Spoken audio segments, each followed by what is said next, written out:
And good morning, gang. There I am. Just trying to get all these sports straight as we get ready for another big day of sports betting after the thrilling game last night that sent the Arizona Diamondbacks to the World Series. Uh, they stunned the Phillies with the road win. Saw them, come through big time last night, and that was the big news. Uh, Welcome to the morning steam. I'm Ramon Scott, and get ready for a big day of NBA basketball. That's really our feature today after the two openers last night. So many sports last night, gang. What did you guys do? I see your comments rolling in. Good morning to everyone. As we get ready to roll here for Wednesday, October 25th. I'm Ramon Scott coming to you from the sports betting capital of the world, Las Vegas, and we'll be previewing all the NBA games for today. What a card! You look up and down this card today. Big NBA card. One game on the ice. How did your Frozen Frenzy? I see the comments there. I hyped it up. I think it actually lived up to the hype. Might have got lost a little bit in the shuffle yesterday, right, with all the action going on, but thought it worked out pretty good. I'd look forward to doing it again when there isn't maybe Game 7 of the National League Championship Series going on. Just want to uh, I want to talk about Kevin Gankle, actually. He's one of my favorite guys in the playoffs here. Followed his youth career, so he came through big time. And man, what an interview he gave too at the end of the game, right? Kind of reflective of the Diamondbacks in general with their way of doing things, right? I mean, they're the true underdog team, even comparatively to to win Arizona. I don't know if you guys remember, they actually won the World Series, and they had big time stars on that team, and this one, not so much. So Gankle, with just a poignant interview at the end of the game, uh, kid from Southern California, and he came through with those two big outs in the bottom of the seventh inning, and then came in with that eighth inning as well. Hello to Blake and Ferner here today. He says, uh, he'd like to, maybe they should have froze his funds from the bank. Keep me from going back. Thomas, hello, and Ferner. Hey, let's start it off with some breaking news right now regarding the World Series, which doesn't begin until Friday. But right as I went on the air here, we did see a major move on the total in the game. Uh, One major offshore book has moved this total lower on the World Series. Now, um, across the board, the Texas Rangers are favored. Looks to me mostly a dollar. Maybe I could roughly say $1.75 to win the World Series currently. Um, Maybe I've seen a little bit higher. That's not game one. That is the World Series, and that is also game one. But this total has moved lower here. I think the general opener was 8.5 under 20, but right now there are definitely books sitting at 8. There has been some action here this morning on game one of the World Series. We're still, Friday for that, but we have seen a move to the under here in the World Series. And yeah, those futures uh, prices, if you will, like I said, mostly right now, I'd say about Rangers $1.75, Diamondbacks $1.50, $1.55 or so to win the World Series. And I don't know. Snakes are live, says you guys in the chat, maybe. And will we get, why not 7 games solo? Talking about the football yesterday, and uh, I I'm here to tell you, could have had a better. We did have some winners here yesterday. We did have a. Want to shout out our handicappers. We'll go over to Tony'sPicks.com here and take a look. and Jerry Kill uh, doing it yesterday with New Mexico State. Tony T had the premium winner in that one. Let's go over to Tony'sPicks.com and get this show on the road. And at least I forget. Why not talk about yesterday's NBA real quick? I'll just talk about everything randomly like I always do. And last night's NBA action as well. I had a premium winner in the late game with the total to go under. But let's see who did well on Tuesday over at Tony'sPicks.com. These are where you'll find the premium picks. I'm going to give you some free winners here up and down the channel today and on the morning steam here. Hopefully, hey, I've got some contrarian sides in this NBA card. I hope you'll bear with me there and see how we can roll it out here. But let's take a look at the cappers for Tuesday. Hollywood Sam. Sam just continues to roll right now. He rolls a 3-1 yesterday. Tim Irwin won both of his plays. Daniel Walasachuk, Sean Dinwiddie, the king of totals. Tony T, there it is. His only play was a winner in that football game. Chauncey Giles, 2-1. Probably coming in with the volume. He shows a profitable day, as does Mindy Hahn. Over the last 7 days at Tony'sPicks.com, it's none other than Hollywood Sam atop the leaderboards at plus 1280. Daniel Walasachuk, 570. Probably Sam Murdy's up 4 units. And for the last 30 days, Hollywood Sam up 35 units over the last 40 days. Check out Hollywood Sam's packages over at Tony'sPicks.com. We'll take a look at those. Joseph Schultz, 19.5 units over the last 30 days. Daniel Walasachuk up 11 units. Ben Ruhala, 10 units. And I'm in there still, hanging in there. Can't throw in a clunker like yesterday, but let's do it today with this great NBA card. I'm firing on the opening day of the NBA. I've studied these teams. I'm ready to roll. Win or lose, I'm ready to fire today. And these lines, these games, pretty attractive, certainly. Yesterday, those games, I thought, with the Lakers, pretty good job by the Lakers, I thought, to a certain extent, but the Nuggets pulled away and got it done. We gave you the free winner here out on the show yesterday with the Nuggets, but the Suns do a great job in their win over the Warriors. All right, use the promo code TonyT at checkout to save 20% off all premium pick packages, including mine, on Wednesday in the NBA, college football. Got one game on the ice we'll talk about today.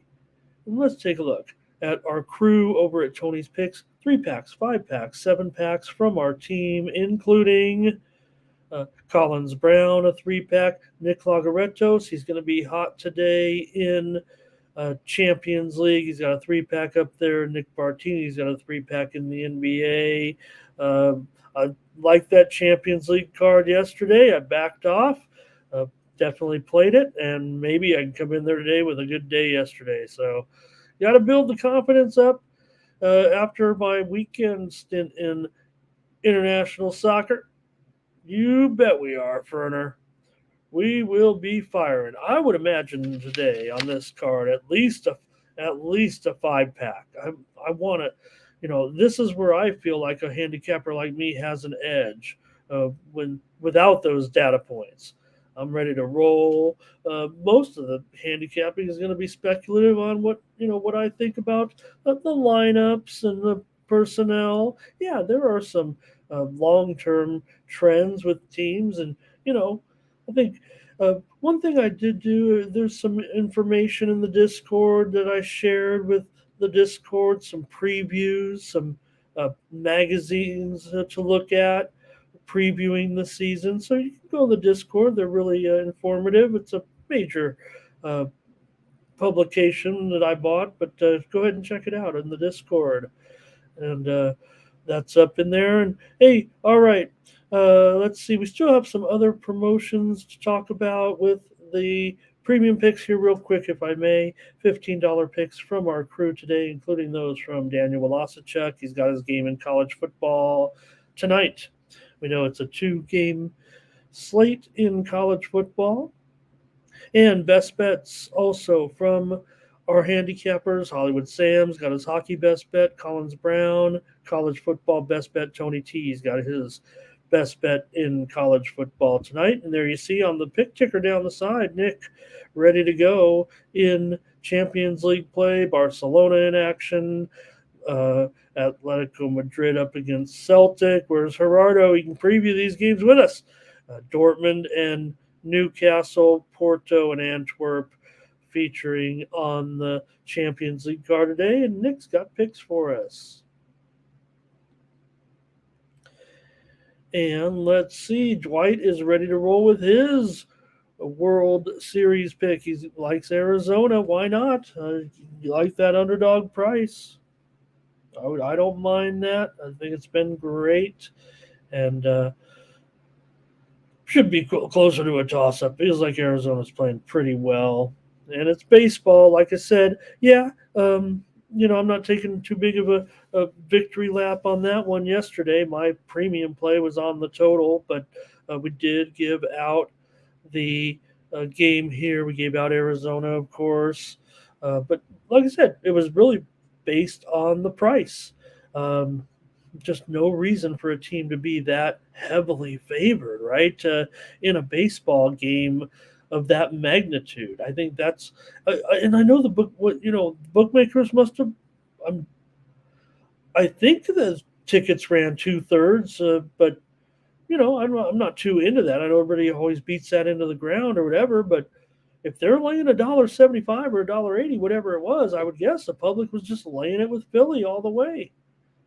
And the Rangers and Diamondbacks. That'll be so. Our sports equinox. We're taking a day off from equinoxing, but or are we in the equinox still because baseball is still in play? I mean, after all, we did lead off the show with the major line move. So, but we got, at least another week. From here, I guess a week and a half of Major League Baseball still to go, and we'll be in November when the World Series ends. They'll have to fix their schedule up. And speaking of fixing the schedule up, how about the NBA? We get in. We're already talking the in-season tournament because apparently it starts, here in just a couple of weeks. So I don't know how it works, who gets the money. I'll research all that. I mean, I did. I mean, we've covered it probably more than anybody here, and I've been on top of it. One of the first stories that I kind of ever talked about on the Tony's Picks YouTube channel was that the NBA would invoke an in-season tournament. And I've been on Tony's channel here now for over 20 months, and I started talking about that story. The WNBA had already done it. I was covering WNBA, as I still do here, and said, the NBA is looking into this. And sure enough, it was already, I wasn't breaking any news or anything, but I mean, it wasn't being talked about even in the regular media. So never in doubt, Ray. What was I thinking? What was I thinking? All right, we're gonna get ready and we got to get this show going. Like I said, it's gonna be NBA. It's gonna be college, one hockey game, two college football for tonight. But then we'll wrap up the show with a lot of college football. I'm hoping to get through maybe 8, 10, 12 games, whatever. Again, I'll get off the air within 2 hours, even if we're not too far. We'll just keep on plugging. That's what we do here on the Tony's Picks YouTube channel, is give out live free sports picks every day. We have also today, 1 p.m. Eastern, 10 a.m. Pacific. It's midday plays. Mindy Hahn, Tiffany Mance come to you with their show with more sports picks. And, of course, the drive-through, 6 p.m. Eastern, 3 Pacific, with Tony T and the Pick Dogs crew, bringing you live free sports picks. before the games get underway tonight in the NBA. Let's go with it. Let's get to the NBA, shall we? And just start talking about the season, if you will. I kind of want to talk about all that NHL last night, but I didn't have the best night, so maybe people just let it slide. But did have some premium winners, including the Minnesota Wild. Look, Edmonton did a nice job in that game, considering their circumstances now. And a lot of people, maybe look, you never want Connor McDavid out of the lineup, but they looked sharp early. I would imagine it still is going to be a factor moving forward without McDavid. Also had a premium winner, Dallas Stars, on the road as well. So, all right, let's go to the NBA, shall we, and get this show on the road. And I want to say, here we go.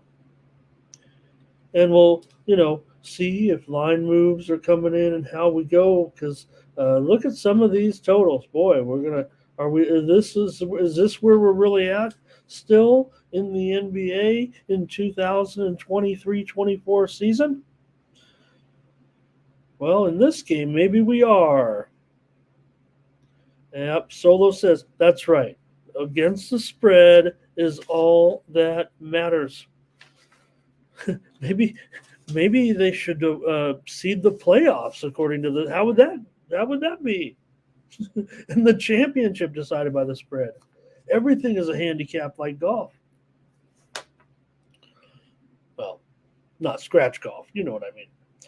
All right, let's start to get into it now with these teams, these matchups today, because it's a big card. And let's see here. Make sure I'm ready to go with the latest lines and matchups. As I typed these in last night, so I guess there could have been some line movement here. And I'm showing the Atlanta Hawks on the road, -3.5, and the total here 236.5 to start us off. Oh boy. Well, I guess the defense never rests if you're the Charlotte Hornets, huh?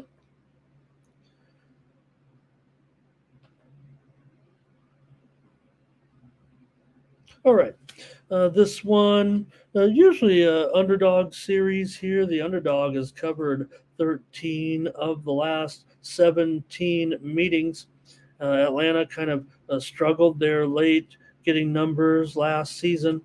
But I think mostly look at the personnel between these two teams and how things shape up on the court tonight rather than, trends or I am interested in some long-term trends in some of these series today, but for me with the Hawks and the Hornets, look, this total, I guess it opened as low as 230.5. A lot of these lines opened considerably earlier than what you're going to see regularly. A lot of these lines opened weeks ago, so we've seen this one steadily climb, and I kind of feel like that's going to be the way the game goes as well today with this matchup with players like Rozier, I would think, and Washington tonight. Fernando wants to be on the Hawks here. Yeah, I mean, I'd have to like the matchups, especially for Young in this one. He should have a monster game. Murray as well. I would think there might not be much defense here in this game. Ray likes the Hawks as well. There's Thomas saying, and so does White. Thomas, you're not saying you want to get some data points on the NBA first, and before you get rolling with the plays here. Okay, no problem. I'll come. I'm coming with it. I'm coming with plays today. So, all right. So the opener maybe as low as 230.5, but in general, for the books that didn't open up too early. What we saw mostly, I'd say at this point, was maybe as low as 233. I couldn't give this one out as a premium because I know it's going to be a challenge once you get into the 230s, I think, in this one. And I do, Fernando. I have to lean to the over, and it's my free play. I think here I might be interested. Like I said, maybe I like the Hawks here. I don't even know if I feel safe laying anything on the road. I think, if anything, look, I'm going to be firing on this card in this game. I think there might be a little bit more variance, and you do maybe want to see a little bit with these teams. I don't want to be, I saw some other. Uh, uh, Picks, regarding some of the games, and they seem to be some of the games with teams of a higher pedigree, if you will, might be a little more stable. But I just feel like this game's going to be pretty high scoring, especially with those two. Now, I do think that believe it or not, I think the Hornets can play some defense in the front court against, guys like Hunter and Bay. Might not be as uh, strong offensively for Atlanta, but just feel, the tempo certainly is going to be there. I mean, that is baked in the cake here with this incredible high total. And it's not the only one. And so, if anything, the totals I thought looked high to a certain extent, but further investigation might say that, yeah, maybe this one is going to be just like that. And the move to Atlanta, though, again, like I said, with some of these games, they did open uh, several weeks in advance, and we did see this line. I'd say lower here, and the move is on Atlanta as well. Maybe there is some concerns, with Charlotte. I mean, look, I think with Hayward in there and Williams in there as well, starting for Charlotte, they might be a little bit shorthanded. They do have a bit of a run on the injured list, but not a lot of, they don't have impact players enough here necessarily. Here's Ferner, wants Hawks and over. So feels like those Hawks stars can have a big night.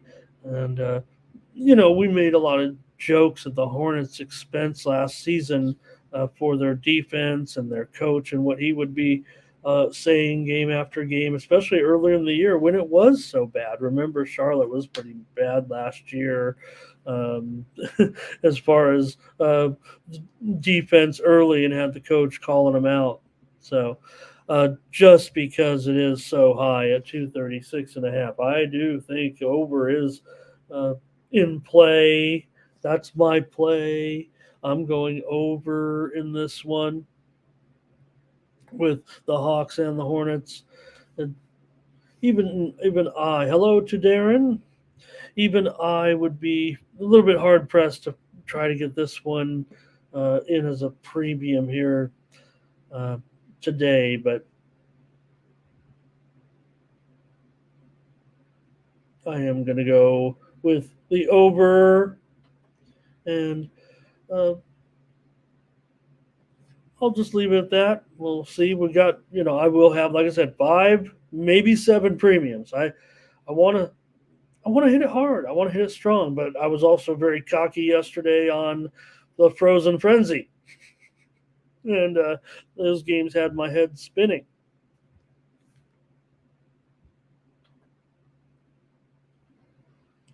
The Washington Wizards will open up this season against the Indiana Pacers.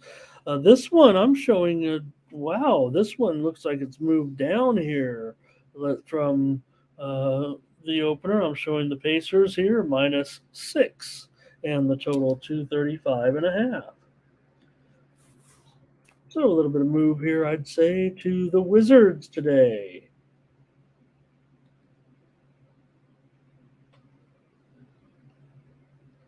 And in this one, take a look here. For me, I'm going to be probably leaning towards that move here with the Wizards getting the points on the road. I definitely like this a few spots on this Wizards team to get it done here today, especially the backcourt. I would think that's where they will have their best advantage offensively with Jones and with Poole on the Wizards. I think Poole will be in a good situation today. Look, against Halliburton and Mathurin, strong player, especially Halliburton. Not so much defensively. I don't know though. The total does look kind of high to me, but might be looking into that a little further down the line. I'm going to play the Wizards as my free play here. I also like Gafford in the middle here against Miles Turner. I think he can match up well and do some damage here. Ferner maybe wants the Wiz. Do we still call him the Wiz? The Wizards here +6. That's where I would actually focus. I think that limiting. Now, look, we know Halliburton. He's probably going to have a strong performance. I would say here, and if anything, I think in the NBA you'll get more. Not props necessarily, but I feel like I like to determine sometimes the winning play by the matchups, especially the starting lineups. So Blake, was that the Dinos game? Was that a live play? Fernando here, he wants to take the under in this one. That's the way I've got to think in this one, Fernando. Washington is going to be my play here today, but I think I'm looking more towards the under in this one. And again, I think, you're not going to get much of a contribution from, maybe from that Pacers front court. If anything, maybe that's where some of their, shortcomings are, I think, at this point, right? Heading into the season with Brown and with Toppin. Look, I mean, we want Toppin to find a spot. There's enough promise out there, right? To think that Toppin can, progress. Hasn't necessarily been the case, but I definitely think though that for Indiana the matchups with Kuzma, probably I think Kuzma not in the best position here. Nathan says he took him at 8.5. I'm going to actually note Nathan's play here. And hello to Jim today. Saw him hanging out yesterday in the drive-through chat. I think that was yesterday or maybe the day before. Solo says he likes Jordan Poole. I've got Jordan Poole. Look, this is the problem to me. And again, I still like the under, but I'm talking down on the Pacers defensively right now, especially the backcourt. I have problems with Halliburton and Mathurin defensively, maybe more so in the effort than the execution defensively. So Wizards will be my play here. I do think the total in this one, while I do understand, just like in the last game with a high total here, I think they might have been a little bit misguided. We'll see, and whether or not I can get involved. I didn't know. It didn't feel like it was going to be premium, so I think that's why my best play here. Like I said, if I don't get to a premium necessarily, and again, because I try to look at both, side and total with every game. That's what we do, and so for me, if I don't get to the premium, you're getting the best. You are getting the best for me as far as the side, whatever the case may be, and that's all right.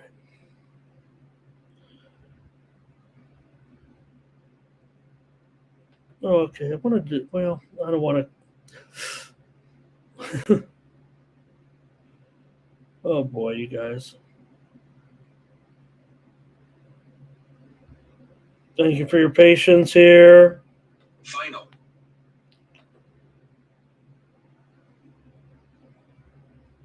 Okay. Oh gosh, here we go. I'm struggling here with the my equipment. I'm sorry. Stand by. Okay. Maybe the opening night jitters for me here. The Celtics on the road going to take on the New York Knicks, and well, just watch out here. I'm right now. Now, I at least to start. We'll see what the Knicks are up to. I mean, there are still questions abound, but um, I think the Knicks defensively can be much improved, and in this familiar matchup, if you will, against the Suns. Um, it might be a spot where maybe I can fade, because the Celtics coming out just a 3-point road favorite, and this is you know an opening night situation where for me I'm probably going to try to find my way to a home dog, to an under here, and if anything, this one. I mean, let me take a look at this total because now let me see. Celtics, you even call it 3.5 right now. 3.5 now for the Celtics, and the total even up to 224.5. But for me, I don't know. I just think the Knicks should be improved defensively. I think Brunson, Grimes, these guys can definitely defend. I think Robinson, that's his game, right? I think they can match up very well. Porzingis, okay, we'll see. I'm sure he'll be fine, but going to have his hands full with Robinson, I would think, here in this one. Now, Brown would have a pretty strong day for me, I would think, but even Tatum might be in for a bit of because Randall and Tatum, I mean, when I think of that matchup, I'm thinking some defense here for a little bit. What do you guys think? Here comes some picks. You guys like this game a lot. Celtics for Dwight. Here's Darren. He wants the Celtics in the under. I want the under, Darren. Let's go under at least, you and I. I think you guys got the, like I said, I might be interested in a home dog to open up the season, especially if this one keeps moving. Look, I'll investigate it further. I see Circa already up to a 4 right now, and I don't know. Is there some other than what we already know? I mean, I don't think there's ever going. And yeah, were there some hijinks yesterday a little bit in some of the personnel? Yeah, but they're trying to do a better job of getting us the information. I didn't think it was horrible, but it was just 2 games, so we'll see what happens today with some of the personnel.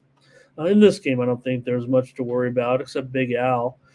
He's a game time decision, but Ray says Celtics and over. Solo's on the Knicks. Ferner's on the Knicks. He says Knicks and points and the money line. Or the line would be more. And it's only going up, right? Let's wait if we're going to be on the Knicks today, it feels like.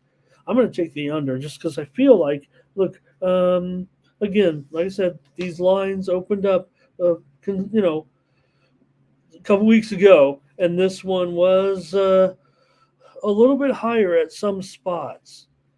And I thought this one, other than the fact that, yeah, I'm touting defense in this one here. I mean, and I have, some positive vibes on some of these Knicks players offensively, including Brunson. I mean, Brunson, I think, against Holiday, I would have to think. Juan Laster, nice to have you, Juan, here. Thank you for joining me. Pleasure to talk with you. And you like Boston Moneyline.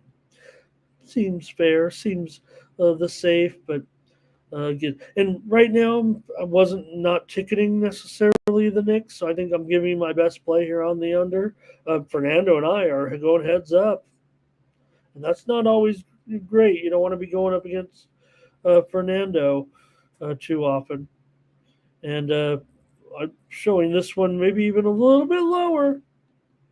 Mark Lee here today. Nice to see you, Mark.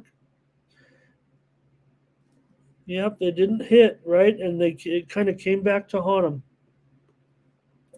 I want to talk to you more about but I'm in this basketball preview here. Juan might be with me here on the under. And look, I think Julius Randle and Tatum, Randall will be limited by this team, but I do think the Knicks going to be in this. Going to be great. Yep, for no doubt, no doubt. But again, and I don't, I'm not one. You guys know I'm not one to necessarily wipe the slate clean. If anything, I like looking back at historical trends, series trends. In the previous matchups between the two teams. So these two teams last year. Remember the last game they played was a thriller. 131-129 Knicks won on the road in overtime back in March. So Knicks have covered 3 straight in this series as well. Thanks for all your plays, Juan. I'm going to get to all the picks, all the games here if you want to stick around. I'll probably all right, here we go.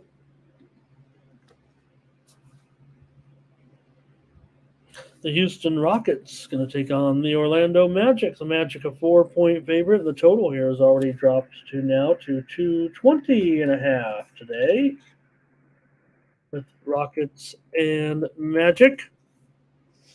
And that's been kind of a move there, and I get the move. If anything, I'm all about the move here. I think in this one.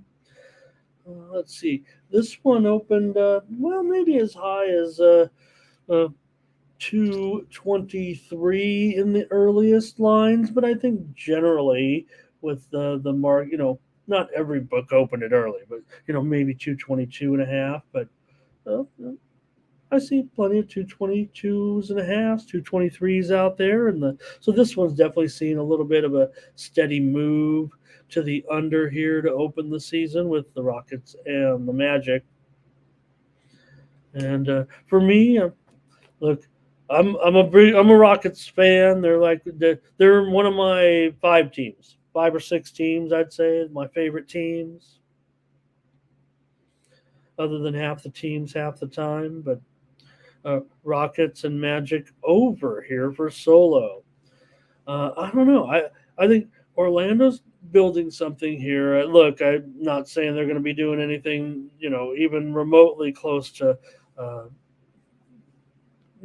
contending or anything like that. Here's Ray on the Rockets here. Jamal wants to go over. You guys like over in this one, and I'm respecting that move.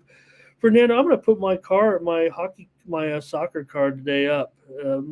Maybe not a premium. Maybe I'm just going to list it in the Discord. I'm scared, but I loved I smashed it yesterday, and I want to come at it today. So, all right. For me, I'm going to be on Orlando as my free play. Look, I got to respect this move to the total, you guys.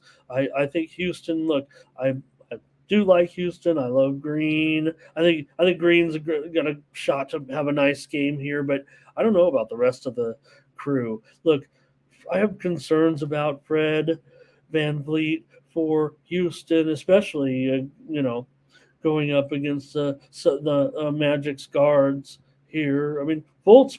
Fultz. One thing Fultz does, he plays pretty decent defense in my book, and I think the Magic in the front court also. I think. Banchero, he's a pest defensively. I think Wendell Carter against Sengun. I think Orlando has an edge here in this game, and Thomas Lewis, he's wearing his Orlando colors always in the picture. Darren wants the Magic. I'm going to lay the points with the Magic. Other than the fact that I maybe like the total, I kind of like the Magic is a pretty strong play here actually in this one. I'm going to lay 4 points. I got Gary Harris will be a game time decision here. Rockets have Oladipo out. I'm going to take the Magic here as my play on the show.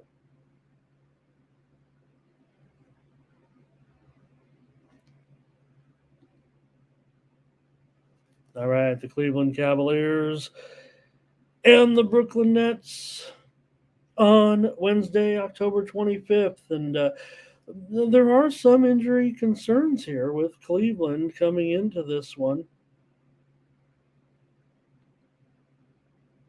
And maybe I do want to check the injury report, but Cleveland definitely, because would they be favored by more?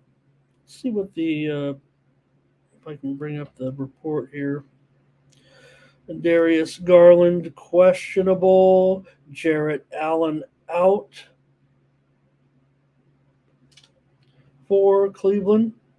So for some for some people, Jarrett Allen out is sometimes a deal breaker with this team. But Cleveland here on the road in this one, total 221 now. Cleveland 1 point favorite, total 221. But look, I think for the Nets, unfortunately, I don't know if it's going to be a great season for the Nets now. Do they have some chance maybe to stay in this one? Obviously, they do if it's a pick 'em here. But I've got to think that Mitchell can be in line to be the best player here on the court and have a big game in this one. And while I have more concerns about the production of my guy, Isaiah Mobley here, I think, and maybe with Max Strus in there today. Where are the Nets going to get the production from? And how are they going to? Not that the Cavs are going to be scoring an enormous amount of points. I just thought 220.5 looked a little low for these teams. I'm not sure there's a whole lot of defense with these guys. I know what Cleveland specializes in, but here's Jamal on the Cavs. And Thomas says he has his concerns with Cleveland on the road. He would like the Nets here. Fernando is on the Cavs. And look, for the Nets, Dinwiddie, he's the best option here today, obviously. Look, Claxton, I think he might be, we'll have to see. We'll have to see what's going on with Cleveland defensively in the middle. Maybe that's where the Nets can pick up the slack a little bit. Maybe Claxton, because without Allen, Claxton maybe can get his production where it needs to be in this game. I just feel like the total got a little bit too low here. If you have a game without Jarrett Allen, I would think, that's what we've seen in the past, right? When Allen, because he's kind of a player who has missed a little bit of time here and there, and he is kind of an impact offensive player. So, all right. Anyways, I'm gonna take Cleveland. I see some folks with Cleveland in there, so I think that's where I'll go with you guys a little bit.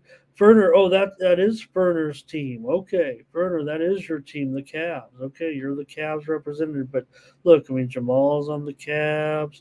Fernando, I know Thomas said Nets, but Ray leans Cavs. And that's what it feels like. And look, the Nets, they're probably in my 6 or 7 favorite teams too. For I'm not gonna give out all the reasons. Nobody cares about my favorite teams. I'm looking for winners here, and I'll take the Cavs in this one. I will say this: the over has come in 8 of the 10 previous meetings between these two teams. And Ferner says he does lean under. I thought they came too low with the total, Ferner. That's all. But Cavs games, I think about their style of play.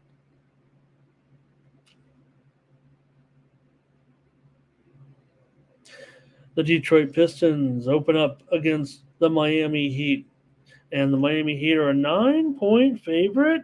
The total is 219. Have these folks not heard of the Detroit Pistons? Where's my Detroit crew in here today? Why wouldn't the Pistons be able to hang in there against a Miami team that you know how Miami plays it? Come on. An opening game, you think Miami going to go out and blow out the Pistons by double digits? I'm not seeing it. If, this is almost a, if I didn't like the total so much, I'd probably give out Detroit as a premium. Verner is going to be on them today. I mean, come on. Cunningham, he will have a good day. Kyle Lowry, he's not going to be able to do anything anymore against a guy like Cunningham. I think Cunningham has a pretty strong day here. I think Jalen Duren has it can look good in the middle. Bam's not going to be Bam early on. He's not going to be enforcing things. Now he might be able. I think that he can have some good production. Here's Thomas. He wants to go under, and so do I think I do too.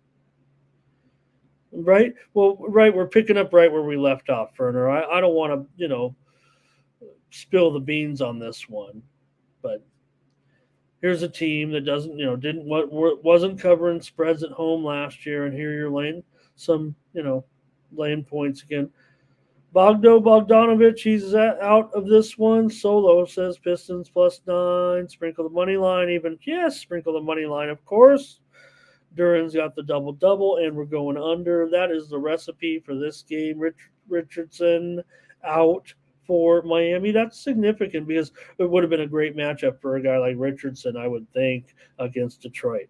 And it could have been Ray with the Pistons.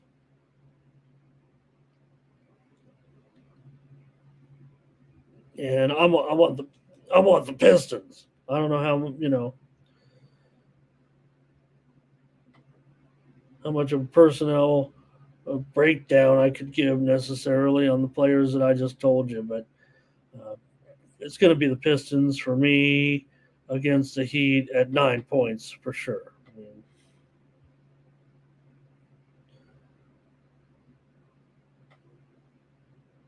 Okay. Just a little fidgety here. All right. Detroit, they didn't close very well on the road last year, just 2-7-1 against the spread. Their last 10 to end the season. Of course, they did not go to the playoffs or anything like that. So, it just kind of ended with a thump, of course, last year to a certain extent. But I'm going to take him here with Cunningham, right? I mean, this is supposed to continue to be Cunningham. And he'll, I would think, maybe that Miami, those front court players can have strong games, but Lowry's feels like almost a non-factor. I don't know how deep Miami needs to go to get the production offensively that they might need to get a number here, or even make this thing get up, into the two teens. I would think.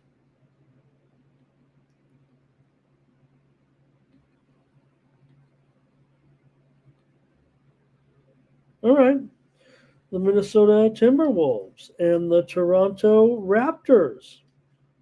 A couple of expansion teams from back in the day, with the Timberwolves on the road here against Toronto. No McDaniels for Minnesota. They appear to have, some, could be difficulties here, but I don't know. I kind of like the spot on opening night. Now, this is just more instinct for me here, but it does seem like some positive market information, which is interesting because I kind of prefer the matchup for Toronto. But if we're going to get into a game that, let me see if this total 221.5, or is it higher right now? It's 223. That's interesting to me because I don't know if I'm seeing with the books or seeing here with this total if it is on the rise. Like I said, some of these openers. This one opened as high as 227 at some spots, but I'm glad it's kind of going up because I kind of thought this would be more. This will be more of a defensive game, at least in terms of what that over under sits. Because I think Toronto has, it's maybe it's a matter of intensity or putting forth the effort on opening night. Will they do that?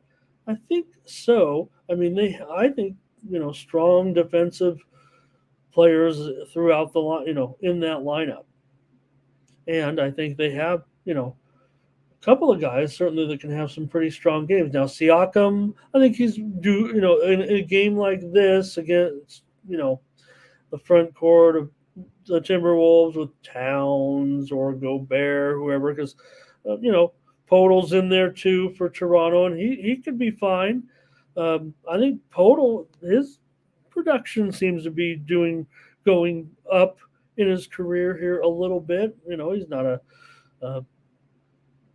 known for his scoring or anything like that, but also with OG. But man, I'm respecting the market move here on Minnesota to be a 1-point favorite on the road. I thought I was gonna be tricky here, but I mean this line's been out a long time. There's no doubt. I mean, yeah, Toronto maybe opened a 1-point favorite or so, but it's been a toss up pretty much. So Furter wants the Raptors. Jamal wants the Raptors. Ray wants the Wolves. I'm gonna take the Wolves here. Do I think that the Raptors have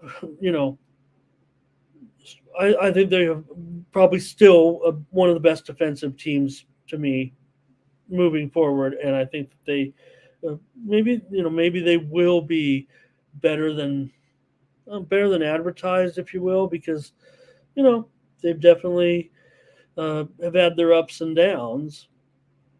And here's Raptors and over for Ferner. So, looks, Ferner and I often in agreement. We are probably a complete opposite here, but I think the reason why we have good rapport between me and you guys is because we're handicapping. We're going to end up on the same. We're doing good handicapping, but yeah, there'll be some discrepancies here on opening night, I'm sure. Thank you, Solo, for these props. Let me see what I think.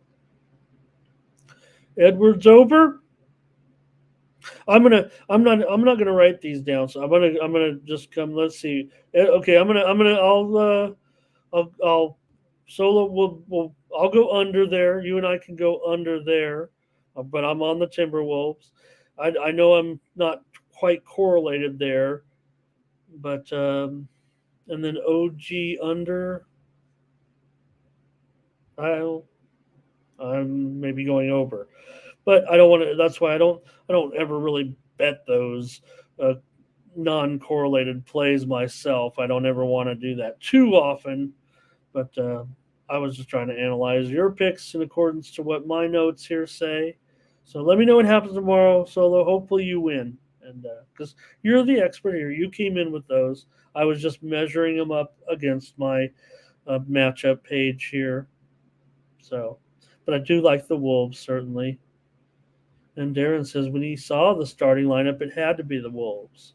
So, who do you think? Let me see. Who is in there for McDaniels?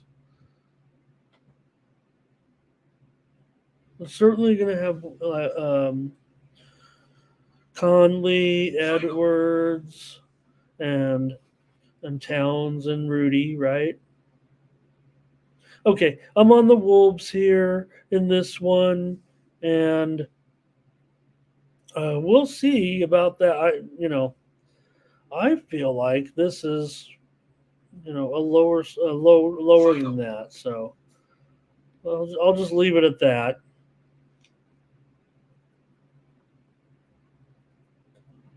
The Oklahoma City Thunder are going to take on the Chicago Bulls tonight in NBA action. Season opener here with the Thunder on the road. A 1 point. No, the Bulls. Oh, man, I got to move the little parentheses odds, copy and paste it all the way to the other side of the line because the Bulls are favored. Oh boy, the labor involved. The Bulls here minus 1.5, one now and 227.5. They're favored against the Thunder in this one, and that total at 227.5. Huh? Okay, let's take a look.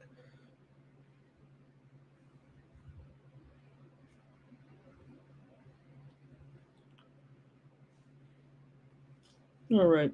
In this one, look, I think Zach LaVine probably could have a pretty big matchup here, I would think, against the Oklahoma City front court. And I think he's kind of my key guy in this one. I'm not sure I can even make a call on the side in this one with it being a toss up right now. Will I do something later? Yeah. Am I leaning toward the Bulls? I think maybe.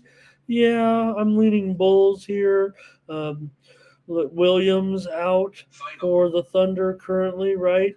But I think for the Bulls, look, Levine can have a pretty strong day. I think Vucevic obviously can have a pretty good day against Holmgren. We'll see, but uh, you know, I think it's a pretty big advantage there for Vooch against Holmgren. Have concerns a little bit in the front court for the Bulls with DeRozan because Lou Dort, but that's a good defensive matchup, right? So, and Holmgren can score. I mean, here's one thing: I think Holmgren can score against Vooch, and I'm going to end up on the over in this game. I think with the Thunder and the Bulls. Do the Bulls have some decent defensive guard play? I think so. I think so, and I think DeMar, still has a little defense in him. But I'm going to take the over here at 227.5. There's room to breathe here. It's going to be a free play. Let me take a look at the market screen here because I think it can. I think gets to 230 here. Uh, I'm not ready to make a call on the side in this one, and I might get there on the side. Not maybe not for a premium, just maybe something in pocket. Um, just not sure at this point in this toss-up game. Maybe do want to see a little bit more from these teams. And we got some. Let's see what we got here. All right. I think I'm ready to leave it at that. In this one, I'm going to take the over 227.5. Where's Mr. Under today? I'm wondering. Oh, well, so we had Celtics Knicks under. Okay. Further likes the over. He says Bulls, not very confident. Solo's on the Thunder. And Ray says Bulls. Solo says OG can't create. Well, we're on the other game. I don't want to go too far back. Sorry about that. Solo. Jamal on the Bulls. I think Nathan's on the under in this game. Thanks, you guys. And I'm going to take the over in this one. Pelicans and Grizzlies NBA action for Wednesday night season opener here with the Pick'em game, I guess, right? Yeah, Pick'em here. Maybe a slight lean to New Orleans on the juice. Total 224.5. That's a pretty significant move to the under here. Hold everything. Wow. That could change. That could change the way I was going to approach this pick on the show, if you know what I mean. I'm stunned by that move. Obviously, some steam has come in here. Let me see here on the under. That seems pretty significant. A 3-point move since I typed these in last night. And like I said, with these games that, had already to a certain extent, kind of the market had kind of flattened out a little bit with these games so in advance. Although I'm seeing some other moves right now that are rolling in. In fact, one game that we just talked about, boy, the moves are starting to fly in the NBA a little bit. I'm showing. Uh, I'll get to those in just a second. Choke board's lighting up. Darren wants to take the Grizzlies here in this one, and I'm on New Orleans. I'll let you know right now. Sorry, sorry, Darren. Uh, yeah, I'm gonna take New Orleans here um, in this one at Pick'em, and for me, I think it kind of lies in maybe Brandon Ingram here. Probably can have a pretty strong game, I would think, against a guy like Desmond Bain. I like the matchup for Ingram certainly in that one. I think Valanciunas can have a very, very strong game. I think against Jackson, no contest. Ferner says, "What's the Pelicans lineup?" I would imagine um, the way I'm seeing it here, um, Ingram, McCollum, and uh, Zion Williamson, of course, in a tough matchup because Tillman, will be in there for Memphis, and that'll be tough for Zion, I'm sure. But Jones, I would think, also for New Orleans. Alvarado starts; he's out. Murphy out. Marshall out. Memphis, certainly without Morant at this point. Adams, we saw his injury, very significant. That's really disappointing getting some news close to the season about Steven Adams here. Whether or not that's been why this game has moved down. Oh yeah, don't forget check the total steam here on this one and see when that came out. And what did I have typed in there and make sure that I didn't give you guys a wrong line, right? But I don't think we did, right?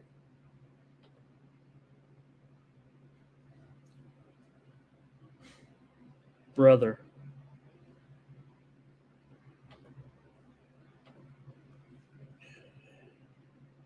Oh gosh. Gonna have to win a new computer here, you guys.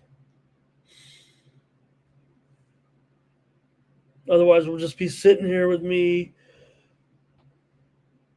trying to figure it out. Where is Cine Figure It Out, by the way? About to throw the computer through the ceiling. Okay. All right. Here we go. No, it's 224 now for sure. There's no doubt about that. Oh, but you're saying what that steam came in? Yeah. Well, no, it had to come in at 227. I just was hoping to see when it came in. That's kind of important to me. Again, okay, I'll just give it out. I can't deal with this anymore. Oh, here we go.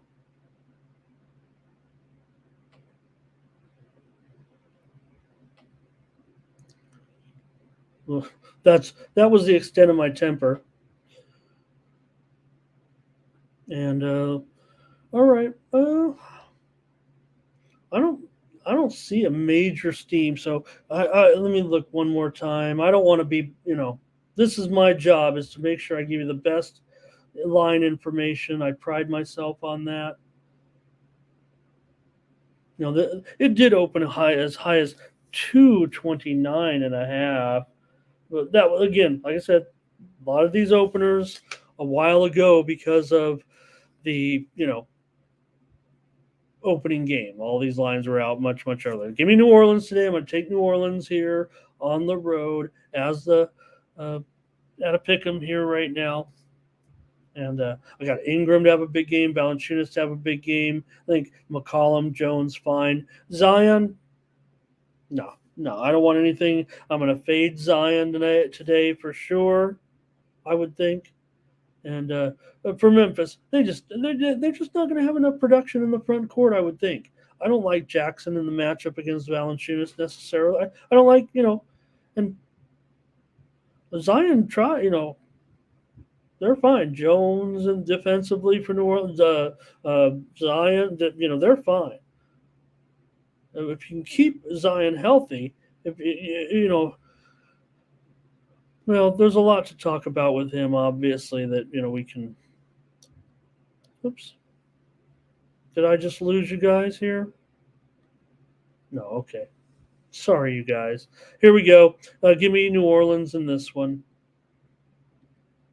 The Kings and the Jazz tonight. The Kings on the road here, 1.5 point favorite, and the total is 236 tonight with the Kings and the Jazz. And man, I know I think it's going to be a very high scoring game. I think this will be one of those games. I don't want to. I want to see how it flows. Okay, maybe I do want to see at least one data point.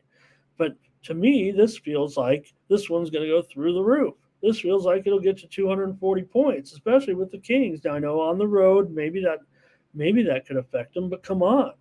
I mean, I think Fox, right?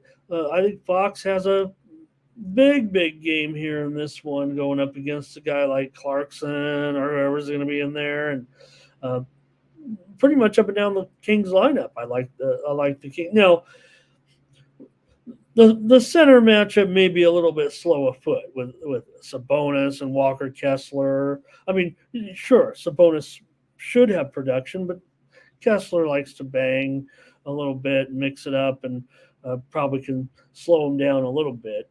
And I don't know if Kessler's going to have that much success against Sabonis. So that might be a neutral. But everywhere else, I'm looking for production. I'm looking for strong games from Markkanen to get off to a big time start. THT, I think, can get off to a strong start here for Utah. And like I said, I like the Kings lineup up and down here. Duarte game time decision. Trey Lyles out. And Fox have a big day. I've got the over. This one gets to 240 for me. I think even Collins can get some production there. And I think Clarkson will be okay as far as his production is concerned. But that's where I'm going with this one. I want over here in this one. Do you guys have anything with Kings and Jazz? Jamal's with me.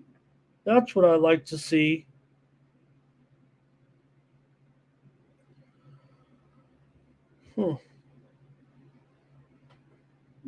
All right.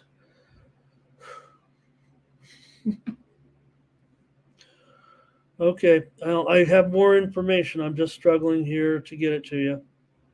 Apologies. All right, hopefully the picks will be good enough, and I will take the over in this one. I'm playing off the matchups, and again, I just wanted to throw out some more trends, but just having a little bit of technical issue. Sorry.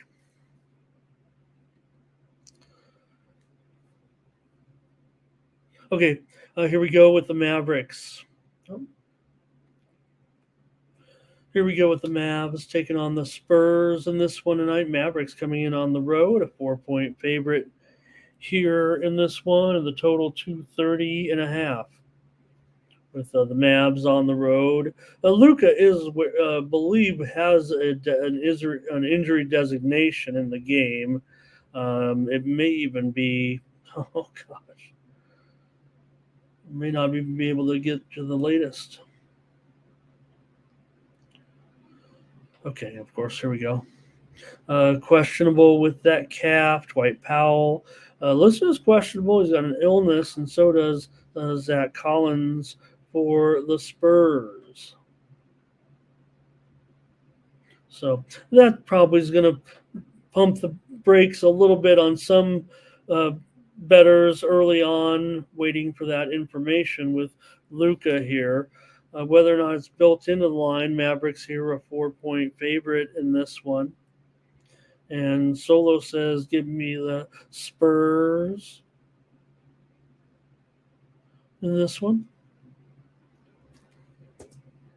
And for me, look, I don't mind the matchups, but look, we want to at least cover the storyline with the game, right? With the debut of Victor Wembanyama, and I don't know. I kind of think he could have a pretty strong game here, actually, against the likes of maybe Williams. Um, Look at what Dallas is going to end up with in the front court with Lively and Williams. I mean, I think look, the lineup isn't very intimidating offensively for Dallas in the back court. And Terrell, I believe I also I don't I, I I will take his overs. I am on the Wemby overs here on opening night. I wonder how heavily it might be too square to play for me, but uh, my numbers say this is good. Would be nice. Zach Collins is a game time. Like I said, he has that injury designation. It certainly would help if Collins is in there. Take off some of the load in the front court. But I would think the Spurs front court against Dallas, I would think they could have I would think that that's where their strength would lie. I mean, if Luka's out for some reason, the Spurs might be very live in this game because of look. You know, I think Johnson has a big game here. I think if Collins is in there, he can definitely have a good game. There it is. There it is, Ray. You and me. This was actually a premium. This was a premium, and without Luca, I'm going to take it out of the premium now. I'm going to give it out here. Whether he plays or not, the line will be adjusted. I like the spot to go over. Thomas says the spread reflects what's going on right now. And Ferner, it might be the problem with the Mavs, right? Is this guy doesn't really, you want to give him the benefit of the doubt to a certain extent because he does conduct himself pretty professionally in a way, but sometimes when you think you're above the game a little bit, I don't know what I'm trying to say about Luca here necessarily, but I'm going to go over in this one, whether he's in or not. I don't think he'll, look, will he have a fine Luca game against, Sochan? Probably. But, and watch out for Sochan, man. That's our guy. I hope the Spurs, I'm, big Spurs fan across the street. I think his optimism might be too guarded. I'm high on the Spurs to make a more sudden turnaround. I think than Spurs fans are. Playoffs. I don't know about that. And do we want it? Will we need to see big time development from Wembanyama? I think we do. But for me, I'll take the over here at 230. Feels a little bit too high to make a premium out of it now, and I'm not, the Lucas status. It feels like he'll be in there, in this one. So let's go over Dallas and San Antonio. All right, we're almost done here. Last game, Blazers, Clippers. Here on Wednesday night, season opener.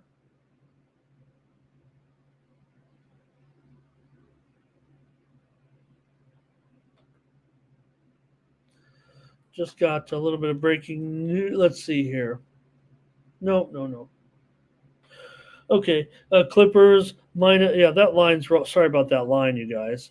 I know better than that. Let me fix that. -9 and 227.5. There we go. I don't know what's going on there. Start over. The Clippers at home here, a 9-point favorite. Total 227.5 against Portland here. And Mann is going to be questionable. Oh, no, he's out, it looks like, for the Clippers. Bones Highland game time decision. But you still have Kawhi. He's given himself the all clear, right? Healthiest I've ever been. right? Ready to go this year. They, change the rules. Uh, the Jordan rules. Maybe these might be the Kawhi rules, the new rules for NBA players and how they have to play their games. And I don't know if you've seen it, but maybe this is a point where we can talk about it because I love to talk about Kawhi every time. But for me, right, the rules and what the NBA has done, you can go and Google it or whatever, and you can see all these little idiosyncratic rules where guys can't play star players, and those are players who are all NBA or um, um, certain tenured players. If you have a certain level of minutes, you can have more time. But if you have these star players, you got to put a waiver in like 2 weeks in advance. I don't know how it's going to work. What if I sprained my ankle yesterday? Well, you have to, put them on a certain. There's like a list of types of players that you can put a guy on, but you're have like little points or deductions or whatever. So it's just kind of crazy, but the NBA doing whatever they can, and I think that in season tournament, whatever they're doing, are they getting a little baseball-y here? Maybe we'll see if it works out. But there's all kinds of rules now as to when you can, and they're even saying to teams, or there's certain, I don't know if it's incentives, but uh, they're trying to make it so that when you rest your players, you rest them at home. You rest them at home more. I think the team, saw what LeBron did last night, and for a player like LeBron, um, and I don't know if it was just the way the game worked out, the strategy, but the minutes played. Yeah, they lost the game. They were competitive all the way, and LeBron was rested. Remember when he came in the game, he said, "Wow, LeBron's been in what was it, only 20 minutes at that point in the early four, whatever it was." You know, why not? Maybe these guys you could play more games and less minutes. Maybe is there? I know the preparation and all that, but we'll see. That was interesting. That's something I'm going to take note of. Uh, can the Blazers be this bad? Well, look, this might not be a great matchup tonight to open up the season here, but it is kind of interesting because you have a guy with Aiton now on the Blazers. He certainly can, defend against Zubats. Say what you will about Aiton, and um, I like Grant. I like Grant. I like Simons. I like Scoot. I think Blazers can be. I think the Blazers can now the depth. And again these guys.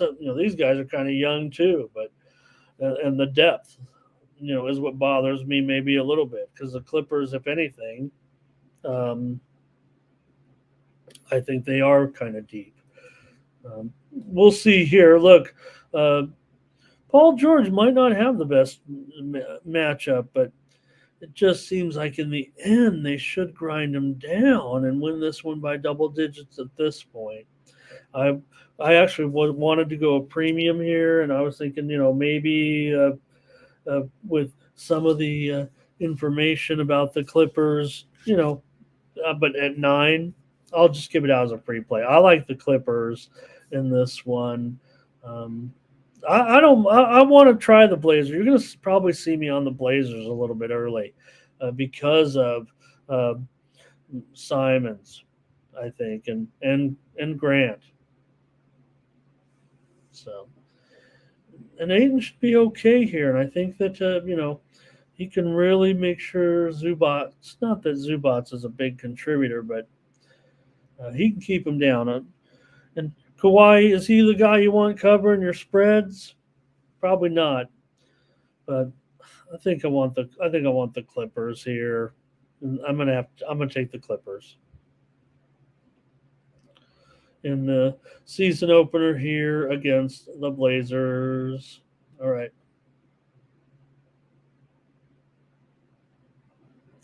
All right, that's a look at the NBA and enjoy tonight and the uh, big opener.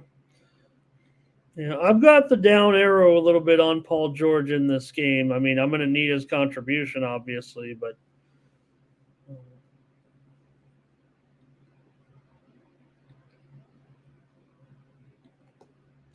There is one game in the NHL tonight. It's between the Capitals and the Devils. And, well, it's been a scary start so far, for the Caps, no doubt about it.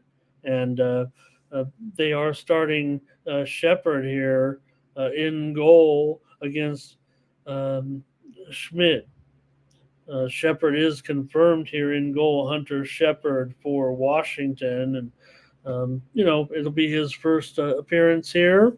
And Schmid has been in 2 games with a 1-0 record with an overtime loss as well, a 3.28 goals against and 89% save percentage.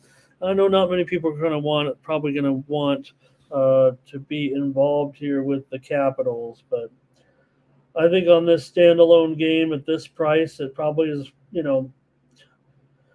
even with Washington, they got that first goal yesterday taken off the board. I don't know if it was a moment because they're not doing much at all. We know that. But, and this could be, this game could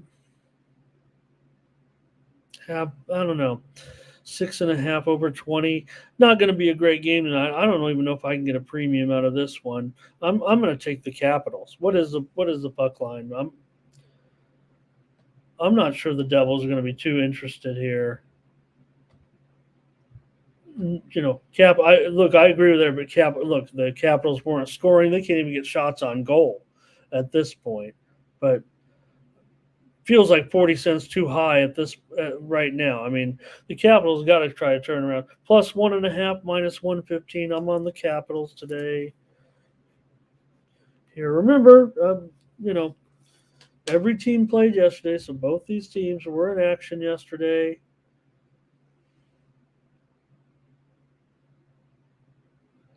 And I'm just going to be on the Caps here against the Devils. Let's see here. Capitals, of course, 1-3-1 coming in right now. The Devils already have 3 victories. I mean, there's not a lot. Everyone's down on the Capitals. That's really kind of the message I'm trying to portray here is just give me a little bit of the team that nobody wants on the standalone game on the board type of thing. Here's some comments. So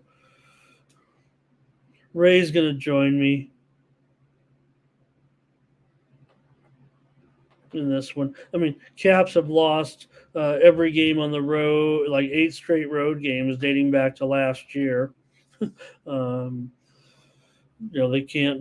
can't beat anybody in the division, and New Jersey's just crushing as a favorite right now. But I will say this, that the road team has won 7 of the last 9 meetings in this series, including a few that have gone the way of the Capitals on the road. Let me see when that was last March. Oh, let's see. No, not last. Oh, boy. Okay. Washington won it last year 6-3 in. Well, here's the thing. I don't look necessarily at, series history and all that, but these are kind of the interesting ones, right? So when Washington came in early season a year ago to the day yesterday, so October 24th, Washington made their first trip of the season into New Jersey and won 6-3. So, if anything, like the first trip, the early series, same trip, it's all scheduled, on the schedule, and Washington won the game last year. That's not what this handicap is based on. It's based on the fact that I think the line's probably just 40 cents too high because of, the Cap's not looking very good at this point. And again, they're starting here with Hunter Shepard in there, and so no Kemper, no Lindgren. We're going to go with the Hunter Shepard in this one against Akira Schmid.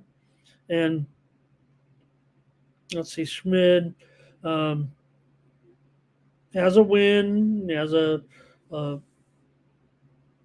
89% save percentage thus far. And in this, I'm going to take Washington at the price play here for me.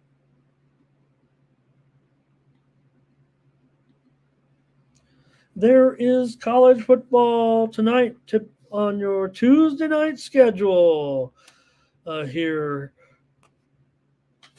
And you look, last night wasn't the best of results necessarily for me in college football. So let's get at it here in this one with Jacksonville State and Florida International.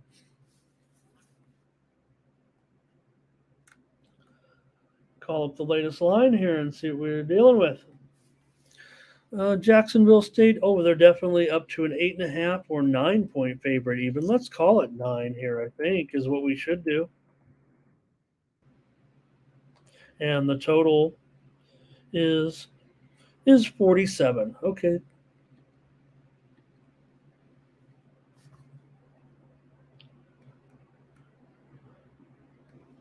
So for Jacksonville State, look, I mean, if anything, right, we're getting to know these teams pretty well.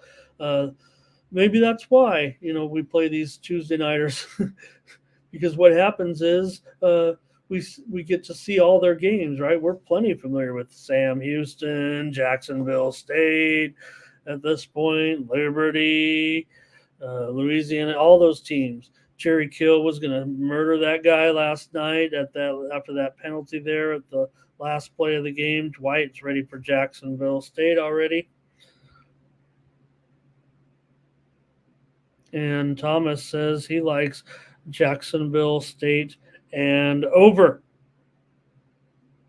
And I think I was leaning the other way, actually, Thomas, but I don't know if that's necessarily the direction. Maybe it is. But I think I'm going to try Florida International now as a home dog. At 9, just keeps going just a little bit too high for me. I'm going to play FIU on the show here.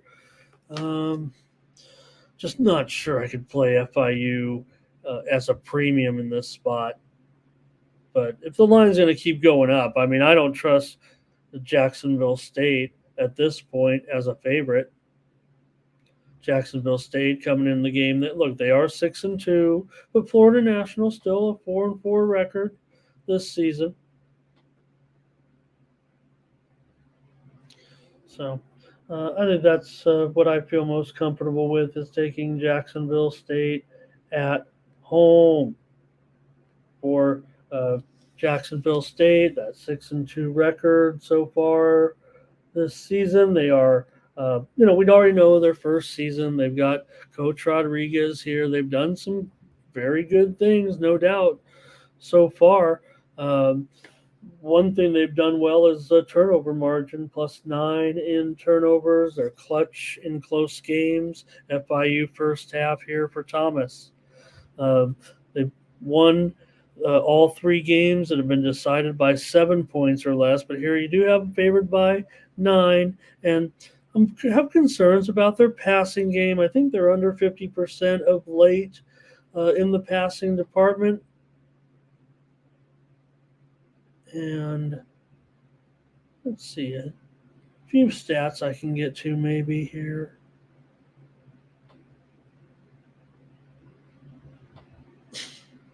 Oh,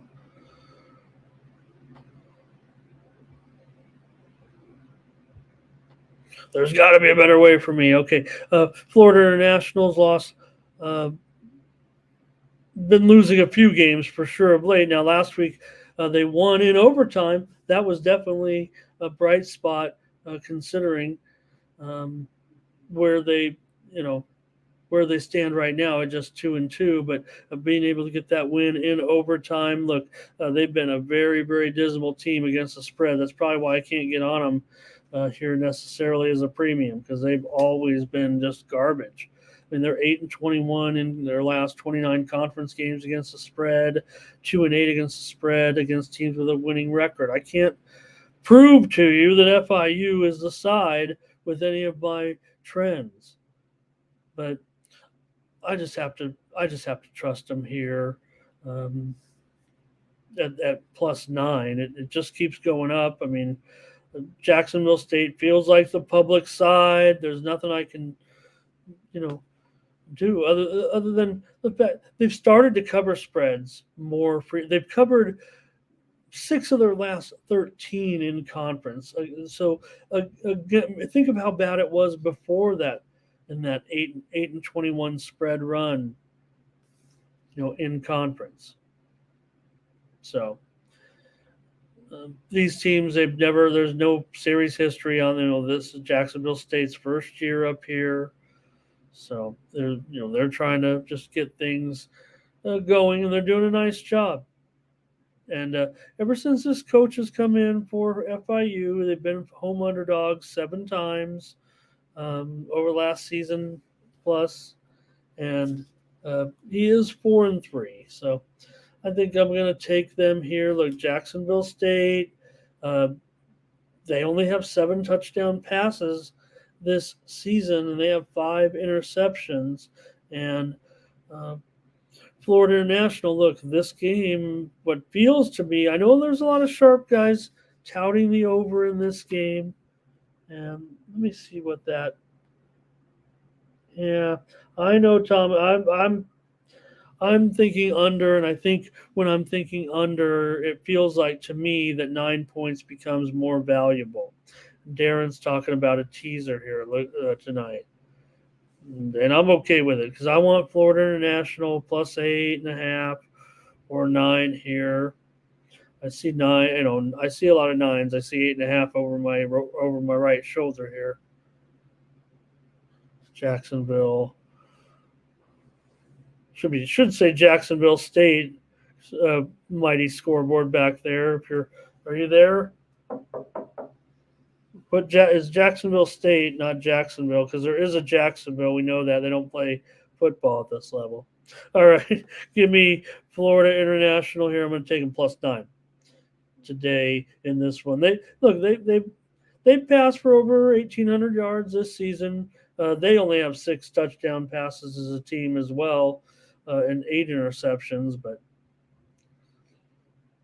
I said they've never met, but I actually do show a meeting here 3 years ago, and Jacksonville State won 19-10 as a 10-point favorite. So, I don't know. I was reading my notes, and then I'm looking at the head-to-head over here. All of a sudden, bad research. All right, give me Florida International.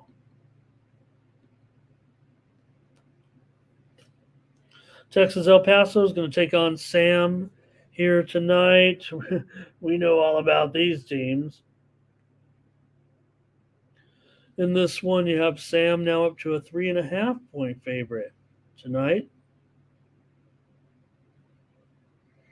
Sam comes in, of course, without a win. So, if anything, I guess the spread is supposed to be telling us something in this one. Sam is not only a 3.5-point favorite, but they opened 1.5. So the action's on Sam, I guess. I don't know how. I don't know why. I kind of want to take UTEP here in this one. And that if the total at 36.5 though too. I mean, that's pretty low, but I feel like it's going to be a low-scoring game. Maybe I better do that with my free play because I don't think I can get on a premium at 36.5, but I think it's going to be very, very close to that, and I think it's going to stay under. It was as high as 38.5, so definitely not getting the best price. UTEP's been, they've been kind of going over a little bit, and so has Sam. But we're trying, Sam's had some real, they picked up the scoring of late, right? Because we know that they started the season with, just 14 points in the first game, 16 points in the second game. Since then, they've all scored more than this total here. But against UTEP, it feels like we're going back. And then Ferner says, Ramon, check the injury status of the UTEP quarterback. Make sure you tell us about the injury report. So I'm showing McNamara still questionable for tonight, but it was a concussion, so that is of serious note. So I'm sure that probably is part of the move. Thank you, Ferner. And Dwight says, yeah, but like I said, they were also favored in last week's game against FIU, and they lost 33-27 as a 5-point favorite. And the total in that one was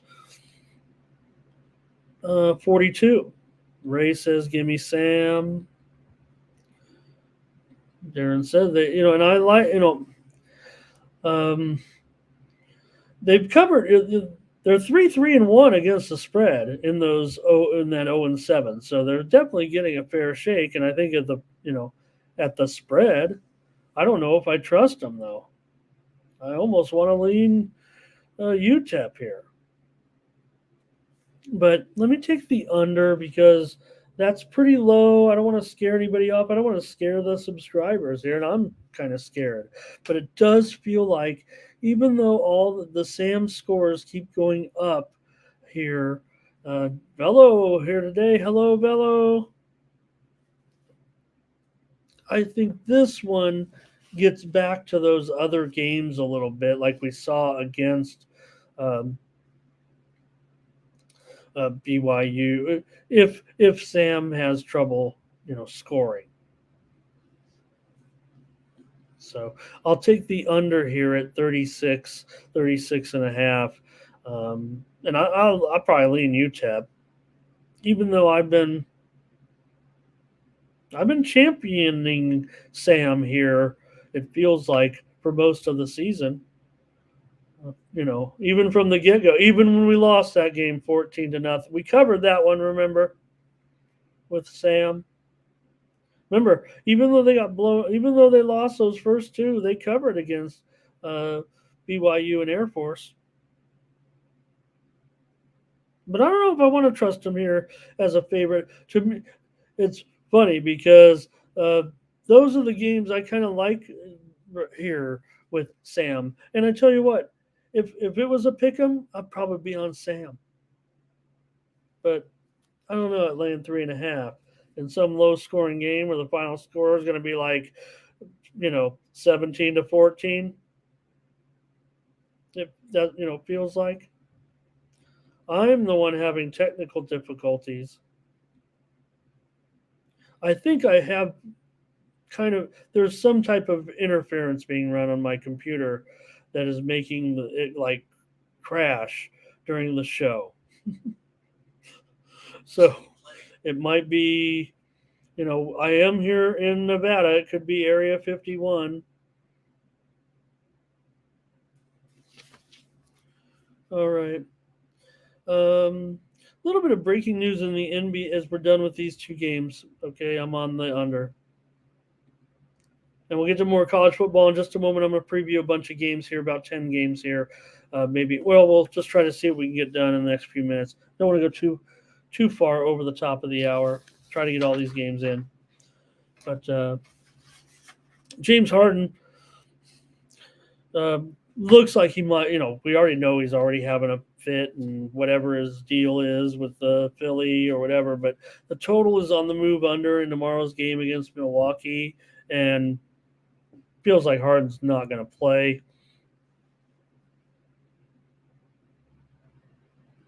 So just to note on that, the game continues to move lower. I'm fighting the yawns here a little bit. Sorry about that.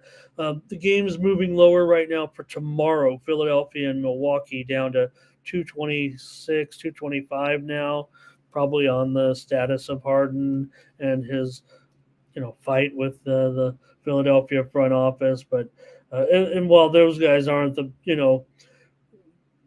best front office, it does feel like this guy's kind of like lost it. Okay, Let's get to some college football for the weekend, shall we? And I'm going to games here, I believe at 2 Eastern, 11 Pacific with Clemson and North Carolina. ACC action for Saturday.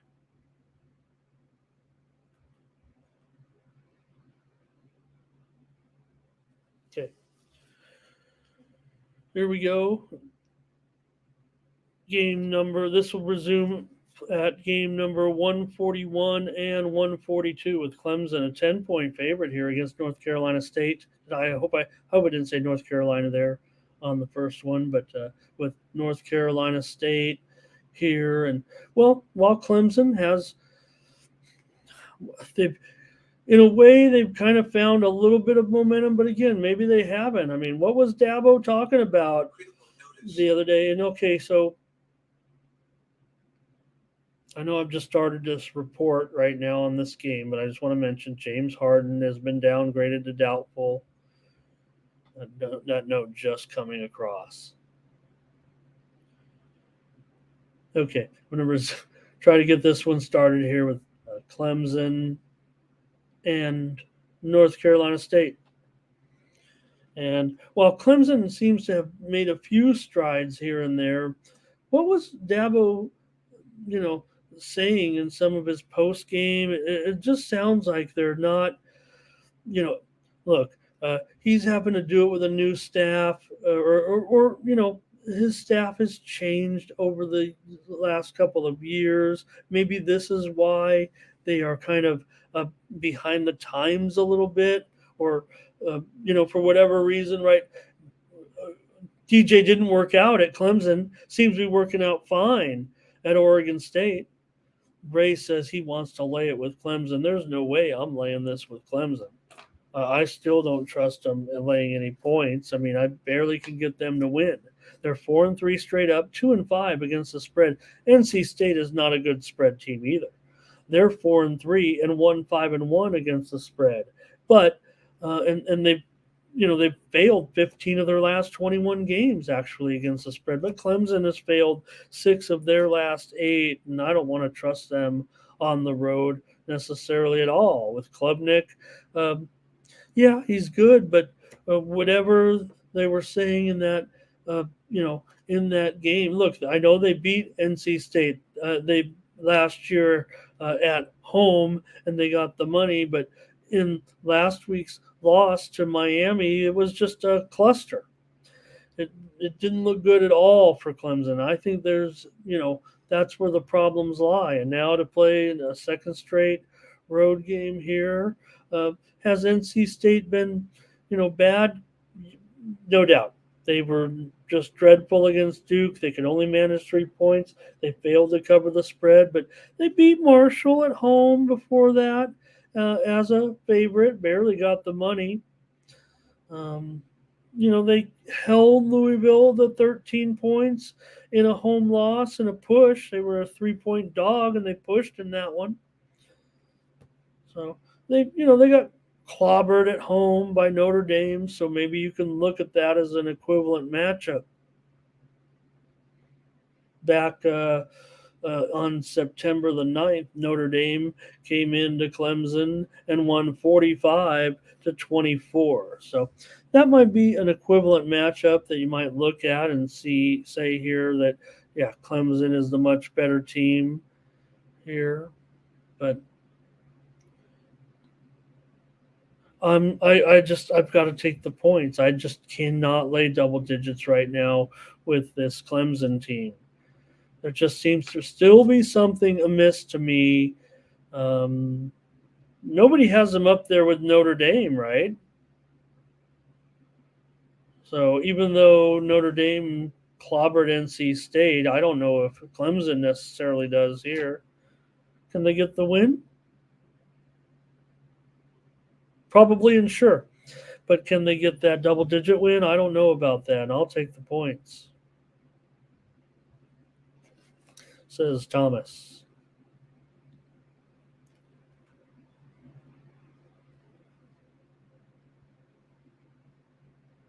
Got a matchup here with Memphis taking on North Texas, 185 at 186. In this one, in Memphis, was as low as 6.5. It opened mostly 7 when we were on the opening line show last week. And let's see here. Let me see how that movement went, because it opened 7, went to, it looked like it maybe went down to 6.5, and now has ended up back here at a higher price at 7.5. I do see Bovada with a move just recently back down to 7.5 in this one, but that total, I'm not interested. Look, 70. I understand. I get it. I know what everybody's thinking. I've even seen some pretty sharp action on the over here, but no. I don't know. I don't think so in this one. Will it be in the 60s? Quite likely, but whether or not they can get to 70 points, that's where I've got to pump the brakes a little bit, because with Memphis being a road favorite, I think that's where it's going to come down to kind of end up being, look, there's no problem. Memphis has been scoring. There's no doubt. They've gone over in 5 of their 7 games, but North Texas at home, look, the defense is not good. I understand all that, but Memphis may be, in position to win and cover this game. And I think if they do that, that's going to end up being a game that's going to fall short of 70 points if Memphis can get a win and a cover. Now, last year it went way over. Memphis was at home. They won 44-34, did not cover the spread as a 13-point favorite. The total in that game was 69. So it was expected to be that high scoring of a game. And the sharps are all over the over. I'm pretty sure. I think you could bet on that. Feels like they are over, but I don't think they're always winning in a spot like this. So I don't think. Look, like I said, it's going to the 60s. Sure. If I thought it was in the 50s, it'd be a premium. I'm just not going to get to 70. And we have, Memphis is the better team. I mean, I'm looking probably to play Memphis, and I probably wouldn't do it on the show at 7.5. Now, like I said, it went down to 7 at Bovada. I just want to keep the best, the toughest price on there. And if I'm going to always lay the toughest price with you guys so that we get good prices at the window, maybe this would be a free pick here for Memphis, because I don't think I can get to Memphis as a premium necessarily, but I think Memphis, is the better team. North Texas, though, watch out. They've covered 3 straight, and the other thing about it is they've gone under in 3 straight as well. With maybe they beat Temple at home. Temple's bad. They beat them up 45-14. They covered just last week at Tulane. They lost by only 7 points at Tulane. At Tulane, 35-28 is a 20-point underdog. So they might be able to compete here, but I think more significantly, I do like this game to go under. North Texas has gone under in 3 straight.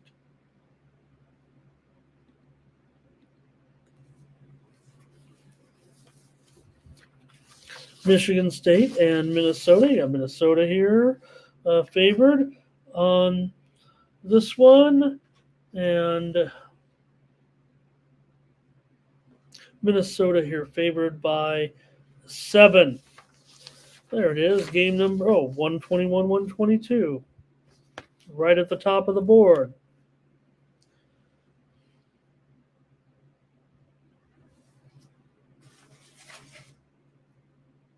And the total here is, there we go. Okay.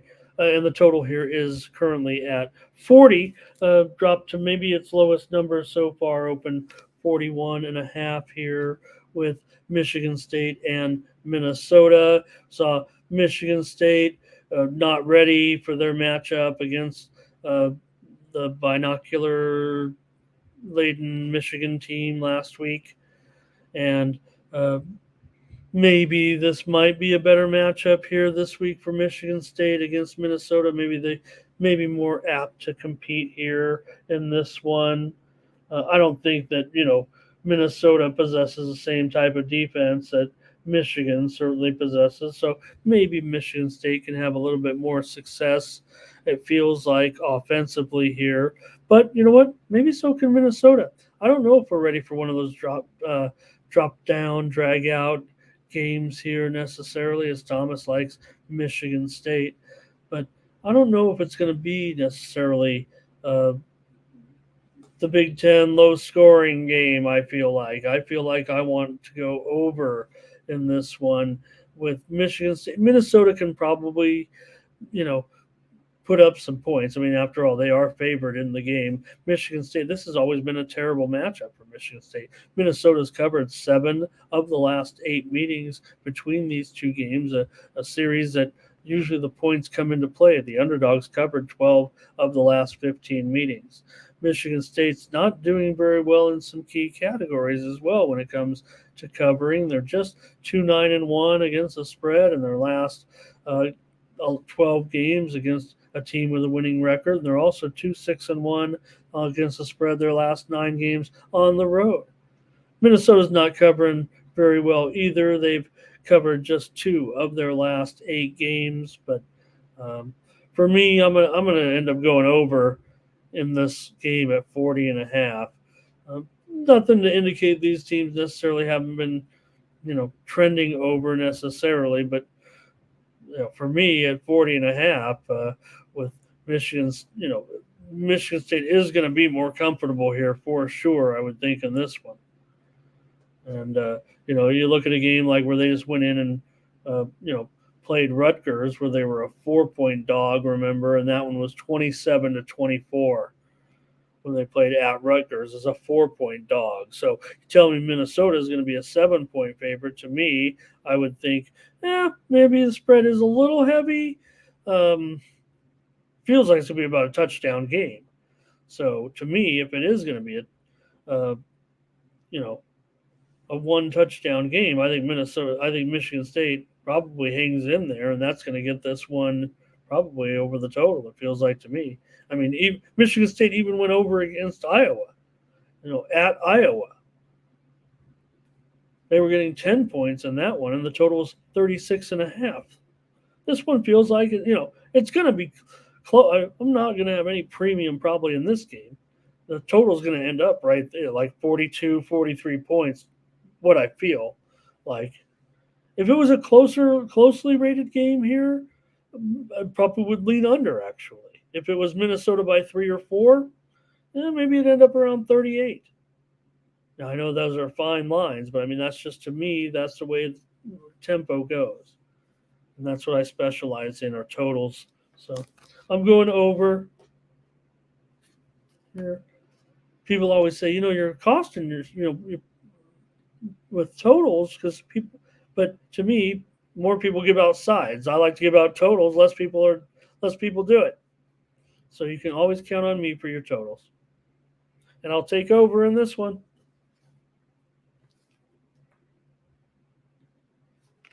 Now I've got Virginia going up against Miami after we just talked about Miami a little bit with that game against Clemson.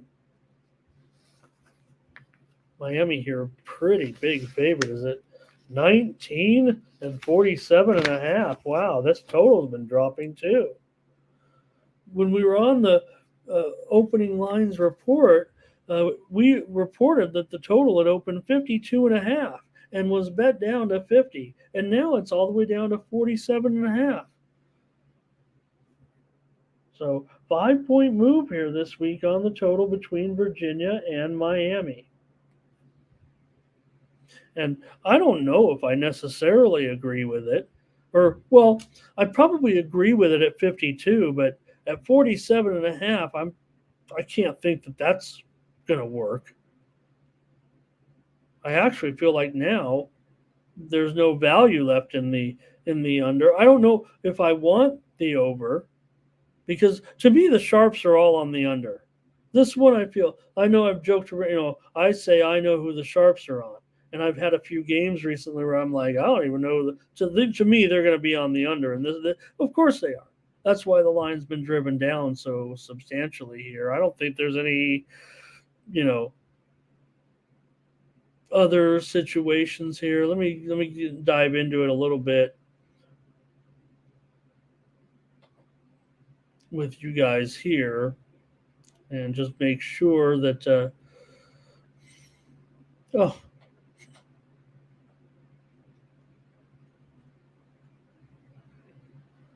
if I can. If not, we'll just keep on moving because this thing's bothering me. All right. Guess not. Darn it. There we go. So, yeah, I mean, Van Dyke has been upgraded to probable.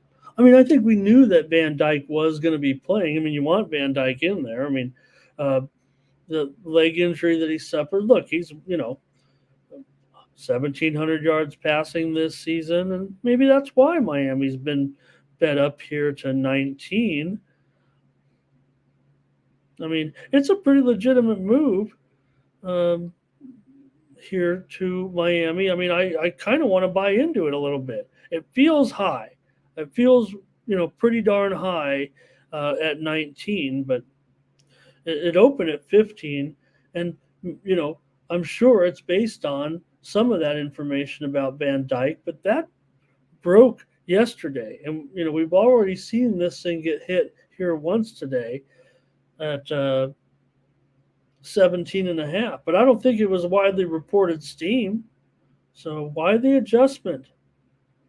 Now I'm a little bit mad because I wanted to lay 17.5 as a premium. Okay, I better just lay the points with Miami here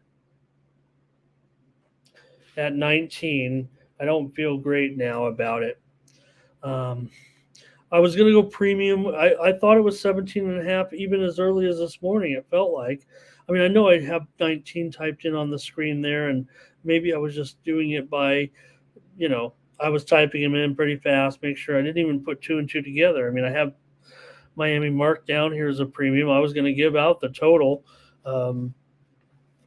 Here, that's gone down too far. So this game isn't working out for me necessarily. Let me give out Miami of Florida here to roll this one by 3 touchdowns against Virginia. We know Virginia's issues this season: 2-5 straight up. Miami 5-2, 4-1 record so far at home this season. Miami's not getting numbers. That's what scares me. And I was. If there was no Van Dyke, probably was going to be on Virginia. The line was probably going to be, closer to 2 touchdowns. But I think with him in there, yeah, let's go ahead and take Miami as play. If Thomas is going to be on here with Virginia. Me too, Thomas. I'm having some technical issues.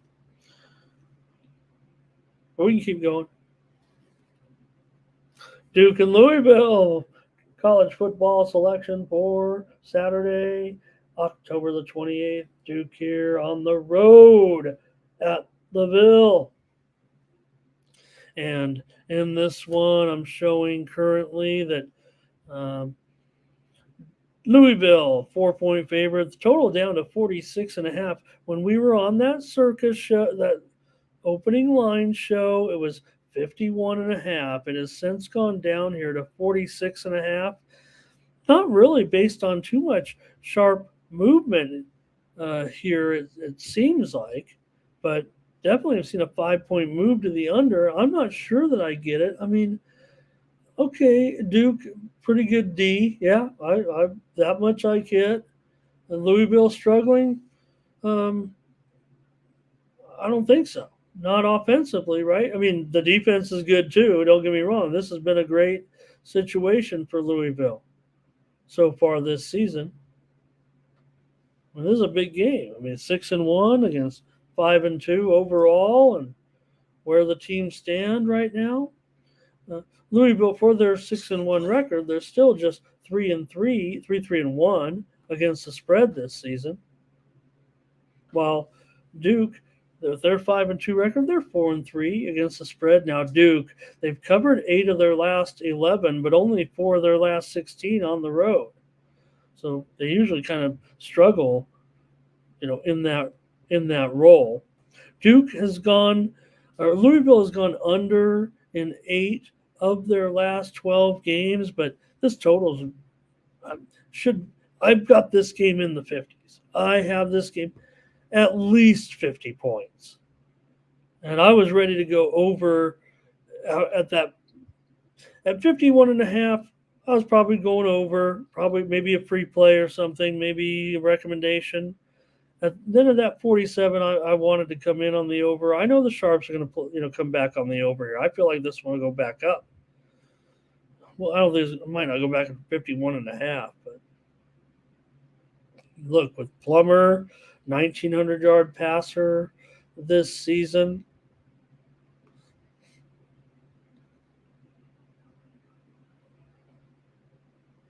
And Ferner says, don't forget, about, Louisville losing to Pitt at Pitt, 38-21 as a 7-point favorite last game. But they had played 3 pretty good games before that, including the home win over Notre Dame. So I'm going to go over here.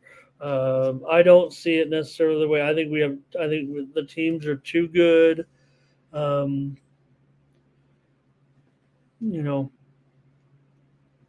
To play this game necessarily, whatever the move is. I don't feel like it's a sharp move. I don't even know if it's based on, other than like maybe what was said there by Ferner talking about that, and maybe of course Duke, they only scored 20 points at Florida State last week, and Florida State's better than Louisville, but by how much I don't know. Louisville's pretty good. Yeah, Florida State, they're, could be in the playoff the way it's going. Who'd have thunk that Florida State was going to turn around like that? And, Duke also, you could compare. They lost to Notre Dame at home 21-14, but I'll take over in this one with Duke and Louisville. Let's keep these rolling here. Let's get out of here in a few minutes. I don't know if we can go much further here. We're kind of running out of time. I'll cut it short here. Purdue, we can get them all in this Friday, and then we'll have more on Saturday, certainly.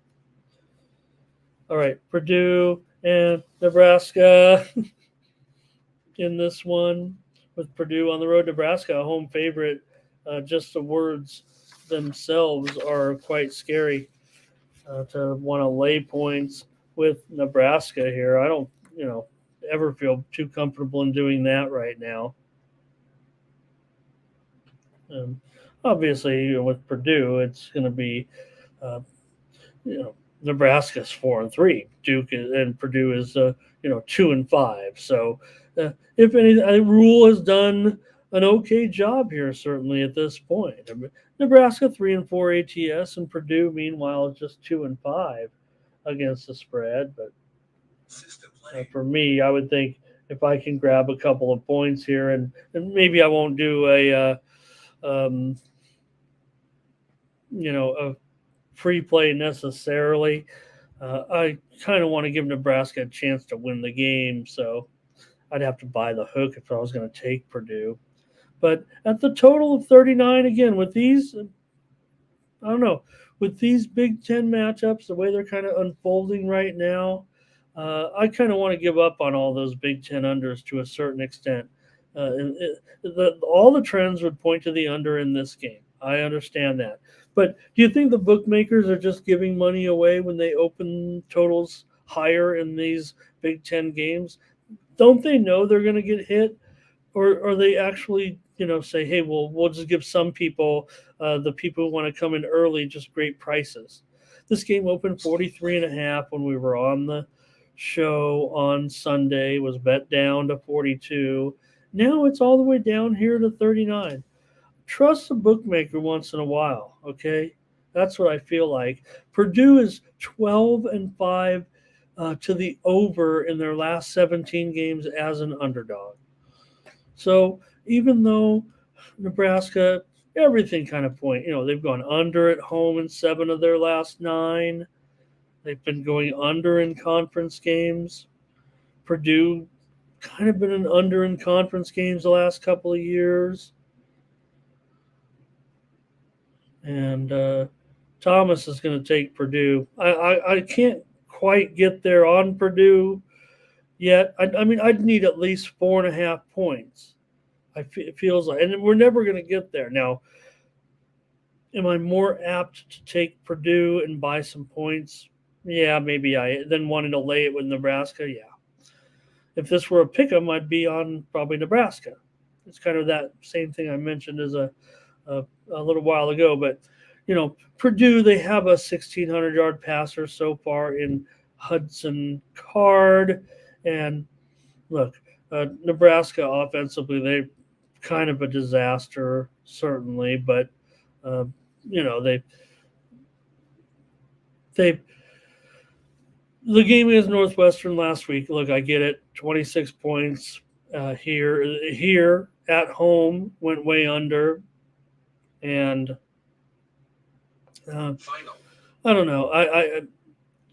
It opened, like I said, opened 43.5. I thought that number was much better.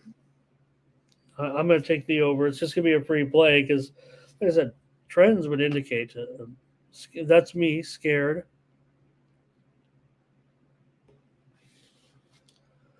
I'll be on the over, just basing this one on my ratings here at this point. Teams have combined to go 5-9 to the under so far this season, and the Sharps appear to be on the under too. Quite frankly, they're the ones that are driving this number down. They went right in and challenged the books. All right, that's going to do it, everybody. We'll pick it up tomorrow, or we'll pick it up on Friday with more college football, and we'll have NFL football tomorrow, including the big NFL matchup, and we'll take a look at the early games from Sunday as well. So thank you for joining me here on the Morning Steam. Appreciate you very much. We'll be back tomorrow with another couple of hours of sports betting talk. I hope I didn't miss anything today. Hope we got it all. I'll work on my computer issues here and try to make sure, because I left a little bit of information, I think, on the table from my friends here today, but got the picks out to you. That's what's important. And we'll catch you tomorrow with more Morning Steam. I want to thank the chat in here. Head on over to Tony'sPicks.com and use the promo code TonyT at checkout. Save 20% off all premium pick packages, including mine on Wednesday in the big NBA season opening card. Maybe hockey, I don't think so, but also college football. Maybe have a play for you tonight. And hook up with me, Gerardo, if you want in the chat. Maybe I'll have some Champions League. I don't know if I can get you any premiums in the Champions League today, but I'd like to. All right. For Tony'sPicks.com, I'm Ramon Scott.